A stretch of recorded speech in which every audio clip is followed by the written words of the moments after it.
ઘરનું ઘર લેવું જોઈએ કે ભાડે રહેવું જોઈએ આનું એક એક્ઝામ્પલ સમજાવું. માની લ્યો કે તમે 50 લાખનું ઘરનું ઘર લેવા માંગો છો ઈએમઆઈ ઉપર, તો તમારો 50,000 નો ઈએમઆઈ આવશે. આ જ વસ્તુ તમને 17,000 માં ભાડે મળી જશે, તો તમારા બચે 33,000 રૂપિયા. હવે ઘણા લોકો એમ કહે છે કે આ રૂપિયા મ્યુચ્યુઅલ ફંડમાં નાખી દો, એસઆઈપી માં નાખી દો. બીજી કેલ્ક્યુલેશન સમજાવું. જનરલી માણસો 25 થી 30 વર્ષના હોય ને ત્યારે ઘર લેતા હોય. હવે 20 વર્ષના તમારે ઈએમઆઈ ગણો તો 45 થી 50 વર્ષની તમારી ઉંમર થાય ને ત્યારે તમારું ઘરનું ઘર થઈ જાય, ત્યારે તમારા ઈએમઆઈ પૂરા થાય. હવે જો તમારી આવક એટલી છે કે 50,000 નો ઈએમઆઈ ભર્યા પછી તમારી પાસે સારા એવા રૂપિયા વધે છે તો લ્યો ઘરનું ઘર. પણ આ 50,000 ભર્યા પછી કસાકસી રહેતી હોય ને તો ઘરનું ઘર ના લેવાય. કેમ કે જે 25 થી 45 વર્ષની ઉંમર છે ને, આ ઉંમર આપણી એવી છે કે અહીંયા રિસ્ક લઈ હતી. 50 વર્ષ પછી આપણે રિસ્ક નહીં લઈ હતી. તો આજે 33,000 રહ્યા ને એને આપણે છે ને સારા એવા ઇન્વેસ્ટમેન્ટમાં નખાય.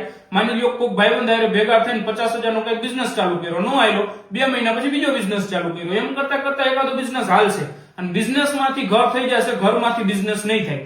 સો આ ઉંમરમાં છે ને તમારે એક ઘરનું ઘર લેવા માટે આ 20 વર્ષની ઉંમર વેડફાય નહીં. આની કરતા ઈ ટાઈમે આપણે રિસ્ક લેવા જોઈએ. અને ઘણી બધી વસ્તુ એવું થાય કે આપણે મતલબ આખી જિંદગી કાઢી નાખી, 20 વર્ષ કાઢીને ઘરનું ઘર લીધું, છોકરાને આપ્યું અને છોકરો મારા જેવો થાય ઘરનું ઘર વેચી નાખે. તો એના કરતા આ ઉંમરમાં રિસ્ક લ્યો અને પછી મતલબ બિઝનેસ બિલ્ડ કરો ને બિઝનેસ માંથી ઘર આરામથી થઈ જશે.